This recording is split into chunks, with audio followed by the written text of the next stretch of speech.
trainer of Genghis Khan. Eddie, this is one of the greatest horses I've ever seen. Thank you. I agree with you.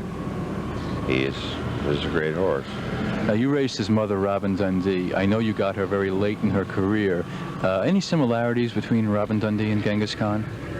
Well, Genghis is a lot bigger. His mother was only about 13 hands and only weighed about, 650 or 700 pounds. She was a tiny little mare. Genghis is a good-sized horse. He's about 16 hands. I'll assume that that's the input from Meadow Skipper. I would think so.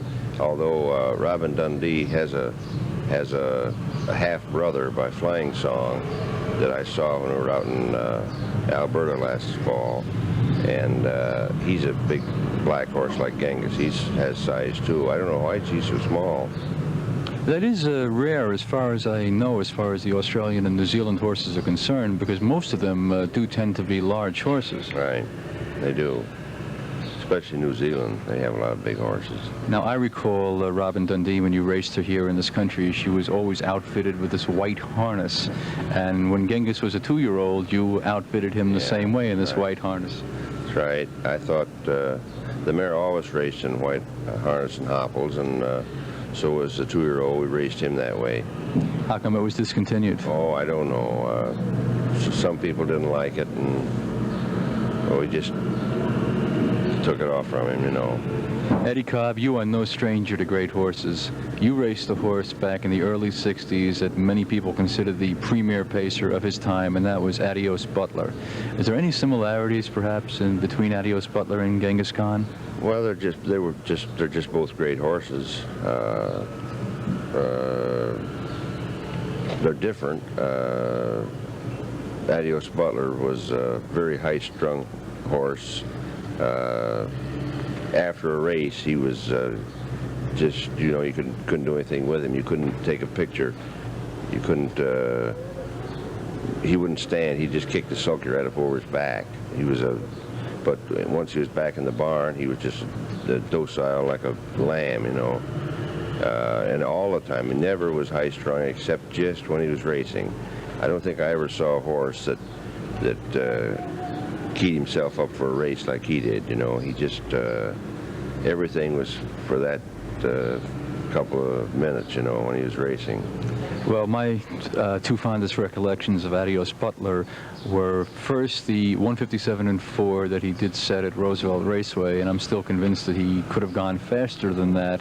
I often wondered if you knew how close to the record you were at that moment. I had no idea that he was even going to break the record. It wasn't planned. It was just something that happened. He could go a lot more than that. The horse eventually did get a record of 55.3 on a half-mile track, and I think he could have even beaten that. I think that he was capable. There's no question in my mind that he never went for records. Every record he ever went for, he got it the first time he went for it.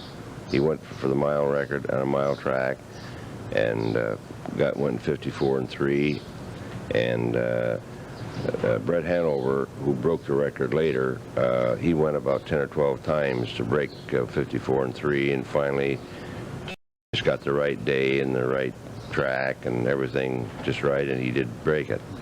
Well, Genghis has already surpassed 154.3. He's down to 152.4. Any thoughts as to whether he could possibly beat that?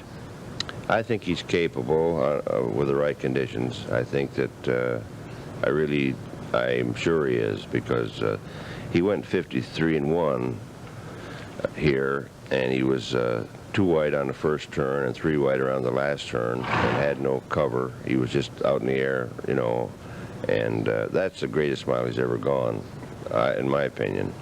Eddie, I'm going to have to break for a commercial, but before I do that, I'm going to ask you one quick question. When did you dare to think you had a horse as great as this?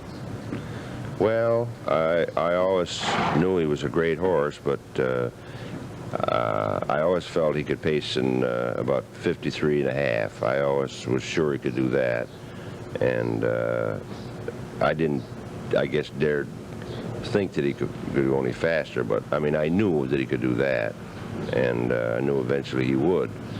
But of course, it's always nice to have him go faster than you think they can, I'm sure it is. Eddie Cobb, trainer of Genghis Khan, Meadowlands, horse of the meeting for 1982.